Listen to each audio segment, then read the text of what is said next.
Why is it that Ghana leaders always traveled outside the country whenever they fall sick for treatment? Have you ever seen a white man coming to Ghana for a treatment before? Because it seems like we are not even believing in our healthcare systems. What happens to the president of Ghana, John Dramani Mahama, and his NDC's presidency, building the same ultra-modern hospitals that they pay a huge money visiting outside Ghana for a treatment? When John Dramani Mahama's first term, he built the Legon Medical Center, but in 2025, when Nana James Opoku Ajamai, the vice president, fell sick immediately after they reinstated them as the vice president of the Republic of Ghana, the vice president visited the Legon Medical Center for a treatment. That is when the doctors in the Legon Medical Center advised our vice president that because they are lacking a lot of health equipment, they needed to fly the vice president outside Ghana for a treatment. And if care is not taken, the vice president might lose its life in the process. That is when John Dramani Mahama rearranged an expensive presidential jet that took our vice president Mami Jane Opoku Ajimai straight from Accra to United Kingdom for a proper treatment. Now let's look at what Frank Amokwata, the regional minister of the Ashanti region, has done. Yesterday evening, Frank Amokwata used his office to fly his wife from Ghana to America in order for her to get delivered, in order for her to deliver a bouncing baby boy for him.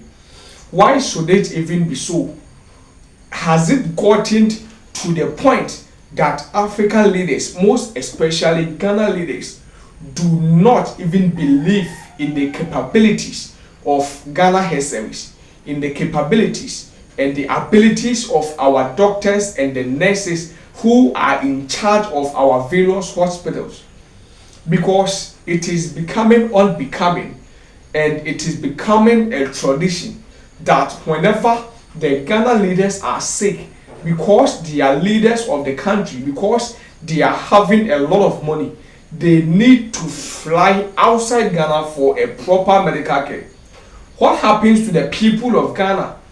What happens to Ghanaian leaders building these expensive hospitals with a well-equipped equipment in our various hospitals for Ghanaians, so that whenever they are also sick, we all can get a medical treatment here in our country?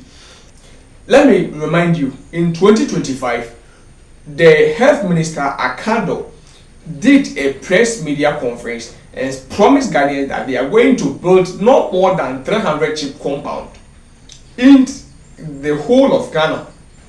As of 2026, there haven't been any single chip compound established under the leadership of John Dramani Mahama and Minister Akando in our health services. We have a lot of doctors and nurses who are graduate and still are unemployed because the government of Ghana have decided that they are not going to reopen a lot of the hospitals that was being established or that was being constructed under the leadership of Nana Dankwa Akufo-Addo and Dr. Bawumia Bawumia and the NPP governors as their Agenda 111 project. Why should it even be so? Must they always travel outside Ghana whilst they can use the money that they use in paying the hospital bills and they use in taking care of themselves outside Ghana to construct a lot of the big hospitals, the ultra-modern hospitals with a well-equipped equipment in the hospital? This is the one done political lecture in Ghana. Let me see what you get in the comment section. What you think of this video? And I'm Wandon. I salute you. You are watching the Exposed Show. And until then, salute you.